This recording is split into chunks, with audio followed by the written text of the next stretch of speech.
Magandang araw po sa ating lahat. Near na Aquino naman po ng Bunyog, Maralita. Matagal-tagal po tayo hindi nakapag-vlog. Pag-usapan natin ang utang, ang lumolobong utang ng Pilipinas. Magkano na? 17.7 trillion pesos. Dati parang months ago lang yon, ano? Ilang buwan lang nakaraan, parang 14 trillion. Ngayon ang bilis. 17.7 trillion. Ay nako, paano na ito babayaran ng ating bansa? Ang ibabayad po nito ay ating din buwis. Tayo na nag-aambag ng mga buwis. Paano na ito at ang pondo ng Pilipinas, ang kaban ng bayan? Nung ako po ay bata pa sa Cebu, kasi po ako ay lumaki sa Cebu, anak po ako ng sundalo. Lagi ko pong naririnig sa magulang ko, mama ko, pinag-uusapan lagi ang politika. Marcos, administration, Osmeña, utang, Imelda.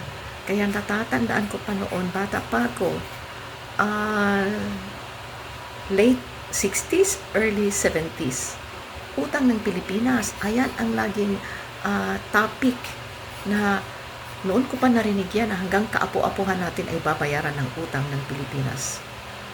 Ngayon ay, sabi ko, paano ba yan? At nalipat kami ng Maynila, 80s, ano?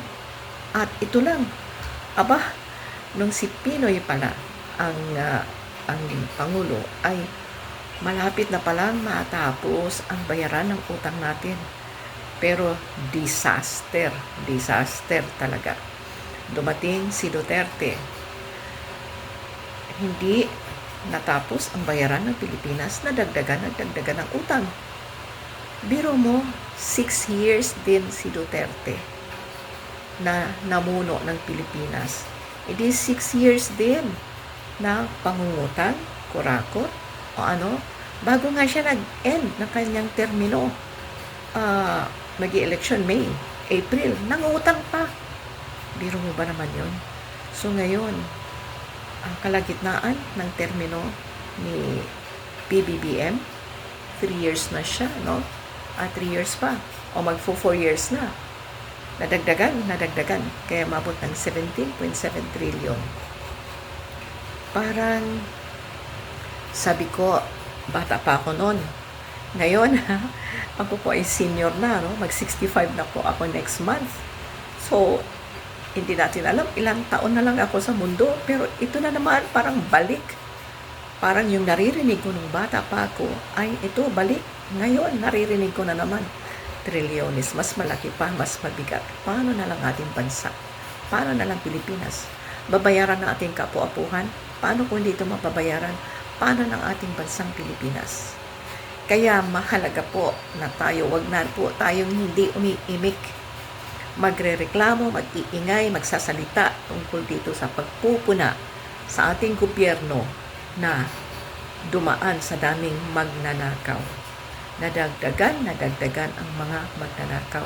Hindi na po pwedeng tayo ay tatahimik lang. Tayo pong lahat ay may pananagutan sa ating bansa. Wala po, dahil po tayo lahat ay magbabayad ng buwis. Apektado po tayong lahat. Huwag po nating sabihin na okay naman kami, okay ang aming buhay, okay hindi po. Tayong lahat ay dapat lang maging makabayan. Makikialam, may concern sa ating bayang Pilipinas. Kung okay ang buhay natin, magmalasakit din naman tayo sa ating ibang kababayan. Hindi ito po pwedeng ganon. Parehas po tayong mga Pilipino, magtutulungan tayong mga magkakababayan para sa ating bansa, para sa ikabubuti ng ating bansa, at magsalita, magreklamo dun sa mga naman masamang gumagawa ng masama sa ating bayan. Yun lang po.